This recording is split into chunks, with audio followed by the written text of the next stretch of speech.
For more analysis, we're now joined by Christopher Hein. He's a professor of migration and asylum law and policy over at Luis Guido Carli University. He joins us now from Rome. Christopher, good to have you on the show. Okay, so I understand the plan from the UK perspective, and I understand it from the Rwandan side, but these migrants want to go to the UK, not Rwanda. So from their perspective, is it legal? To my mind, it is not legal at all. Of course, we have to see the details of the bill, which has to pass the British Parliament still, to evaluate all the also legal implications. But just to remind, even if the United Kingdom is no longer bound by the legislation and rules of the European Union after Brexit, but it is still bound by the 1951 Geneva Refugee Convention and by the European Human Rights Convention.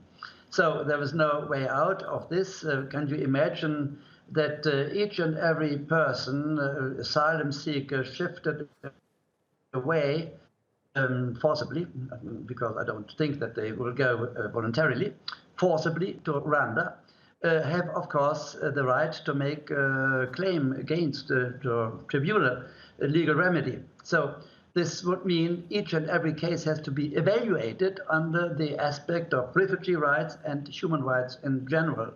I think this is totally unpracticable, apart from first sight, illegal under the aspect of international refugee law and European human rights law. Just to remind that it's not a new idea. Already 20 years ago, the then UK Prime Minister Tony Blair came out with similar ideas about outsourcing refugees, asylum seekers to third country. More recently in Denmark, there has passed a bill in parliament. This could not be implemented because there was no country in Africa or outside Europe willing to take over this task. There has been a very ugly precedent in Australia with the agreement with Nauru Island. Asylum seekers wishing to arrive in Australia shifted away to that small island in the Pacific.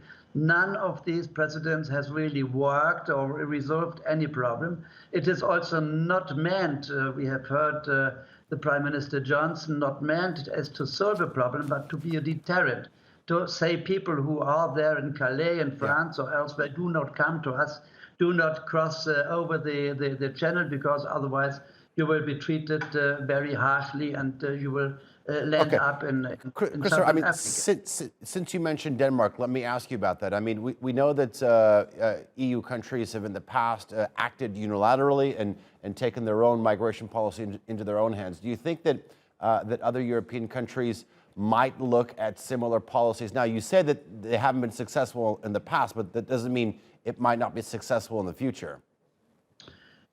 It may be. I don't think so, because also recently there were talks about such an outsourcing of processing asylum claims, and at the end nothing came out.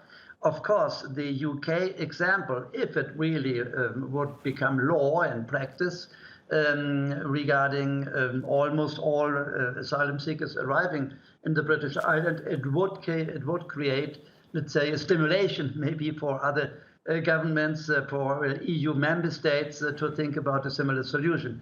For Rwanda, it is simply a business, and I think it is also to remark that the humanitarian refugee policy is going into a real business between countries. So they pay monies that just for the sake of getting rid from these people.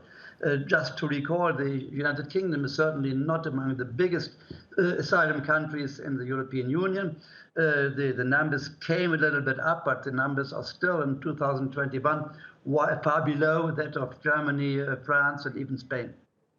Okay, Christopher Hein, thank you very much for joining us here on TRT World. I do appreciate it.